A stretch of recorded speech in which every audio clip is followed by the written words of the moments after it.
ဒီနေ့ချစ်ချေတော့ဘိုင်လေချစ်ချေတော့စံပြုတ်လောက်စားမှာဟုတ်တယ်ချစ်ချေတော့မော်လင်းဆိုတော့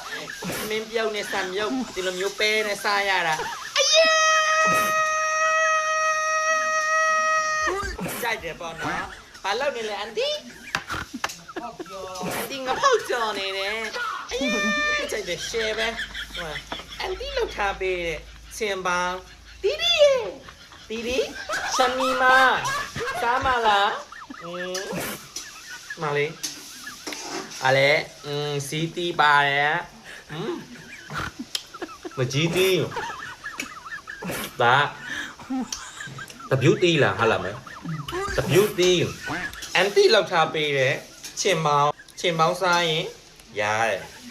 ချင်ပေါင်းတဲ့ကကျဲတယ်ကျဲလိုမျိုးပေါ့နော်တုံးရများတော့ကျဲသွားတယ်ဟုတ်ပါဘူး